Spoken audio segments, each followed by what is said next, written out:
အားလုံးပဲမင်္ဂလာပါကျွန်တော်ဒီတစ်ခါမျှဝေပေးမယ့်သင်ခန်းစာကတော့ကိုယ့်ရဲ့ကွန်ပျူတာမှာကျွန်တော် Unicode software ဘယ်လိုထည့်သွင်းရမလဲဆိုတဲ့သင်ခန်းစာကိုကျွန်တော်ကပြောပြမှာဖြစ်ပါတယ်။ Okay ကိုယ့်ရဲ့ကွန်ပျူတာမှာကျွန်တော် Unicode software ထည့်မှာပေါ့နော်ကျွန်တော်ကအဲ့ဆိုကျွန်တော် Unicode software ကိုကျွန်တော် install လုပ်ဖို့လိုရပေါ့နော်။ Okay အဲ့ဆိုကျွန်တော် Unicode software install လုပ်ဖို့အတွက် file လေးဖွင့်လိုက်ပြီပေါ့နော်။ software file လေးကိုကျွန်တော်လိုက်ရှာလိုက်မယ်။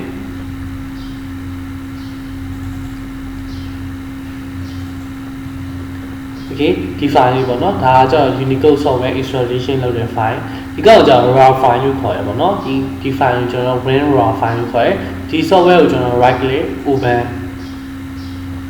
Okay ဒီမှာ .exe ဆိုတဲ့ file ကဘာ file လဲဆိုတော့ installation လုပ်တဲ့ file တော့ software တိုင်း installation လုပ်တော့မယ်ဆို .exe ဆိုတဲ့ file နဲ့ကျွန်တော် install လုပ်အောင်ပေါ့နော်ဒီ file ကိုကျွန်တော် install လုပ်လိုက်မယ်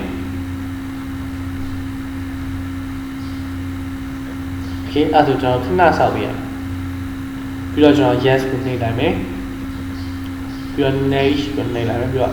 Okay အဲ့ဒါကျွန်တော် key message keyboard ယူမှာလား keyman keyboard ယူမှာလားကျွန်တော် key message ဆိုတဲ့ keyboard ယူလိုက်မယ် install လုပ်လိုက်မယ်ပြီးတော့ကျွန်တော် finish နှိပ်လိုက်မှာပေါ့နော်အဲ့ဒါကျွန်တော်က ISS ပေါ့နော်လက်ခံတယ်ပြီးတော့ yes ပြီးတော့ create desktop shortcut desktop ပေါ်မှာ shortcut အနေနဲ့ပေါ်မဲ့အတွက်အကောင်လေးယူလိုက်တယ်ပြီးတော့ install နှိပ်လိုက်မယ်ပြီးတော့ finish ကိုနှိပ်လိုက်မယ် Okay အဲ့ဆိုကျွန်တော်ကဒီလိုပုံစံပေါ်လာပြီဒီကောင်ကျွန်တော်ပိတ်လိုက်မယ် Okay သူ့ကိုကျွန်တော်ပြန်ပြင်လို့ရလားဆိုရတယ်เนาะဒီမှာ key message ဆိုတဲ့အကောင်လေးရှိရယ်ပြီးတော့ဒီနားမှာလည်းရှိရယ်ဒီကောင်ကျွန်တော်ထောက်လိုက်မယ်ထောက်ပြလိုက်ဆိုကျွန်တော်ကဒီကောင်ကဘာလုပ်လို့ရလဲဆိုတော့ Unicode လည်းရိုက်လို့ရရယ်Win file လည်းရိုက်လို့ရတယ် store ကြီးလည်းရိုက်လို့ရပါတော့အကုန်လုံးကျွန်တော်ရိုက်လို့ရတယ်ဒီမှာ1 2 3 4 5 5မျိုးတောင်ရိုက်လို့ရကိုကတစ်မျိုးတည်းပဲလိုချင်တဲ့အတွက်ကျွန်တော်ဒီကောင်ကို remove လုပ်လို့ရဥပမာဆိုပါစို့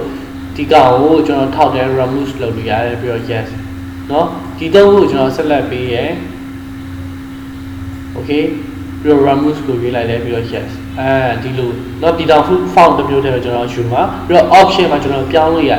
option ရွေးတယ်ပြီးတော့ကျွန်တော် hot key ဆိုတဲ့ကောင်လေးရွေးလို့ရတယ် hot key ဆိုတော့ကိုယ့်ရဲ့မြန်မာစာနဲ့အင်္ဂလိပ်စာပြောင်းမယ်အင်္ဂလိပ်ကနေမြန်မာပြောင်းမယ်ဆိုရင်ကျွန်တော် control shift နဲ့ပြောင်းပါလား control space နဲ့ပြောင်းပါလား windows space နဲ့ပြောင်းပါလားဆိုတော့ကျွန်တော်ယူတောင်းလို့ရတယ်ကျွန်တော် windows space နဲ့ပြောင်းမယ်အတွက်ဒီကောင်ယူလိုက်တယ်ပြီးတော့ okay ကိုယူလိုက်တယ်နော် okay အဲ့ဒါဆိုကျွန်တော်အင်္ဂလိပ်ကနေမြန်မာပြောင်းမယ်ဆိုရင် control space နဲ့ sorry ကျွန်တော် windows space နဲ့ပြောင်းလို့ရပါတော့ Okay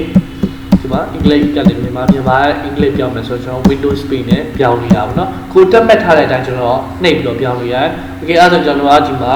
ကိုယ့်ရဲ့ computer မှာကျွန်တော် Unicode software ထည့်ပြီးပါပြီပေါ့နော် Okay အဲ့ဒါဆိုကျွန်တော် Unicode software ကိုကျွန်တော်ဘယ်လိုစတင်ရိုက်မလဲ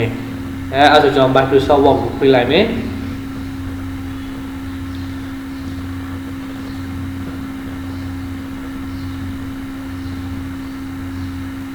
Okay အဲ့ဆိုကျွန်တော်ဒီမှာ Peter Su file เนาะသူရဲ့ file ကဘာ file လဲဆိုတော့ကျွန်တော်က Peter Su file ဒီမှာကျွန်တော်စတင်ပြီးရိုက်လို့ရတယ်เนาะ control space Okay ကျွန်တော်က Windows space နဲ့ပြောင်းလာတော့ Windows space ရွေးတယ်ပြီးတော့ကျွန်တော်ဒီမှာရိုက်လို့ရတယ်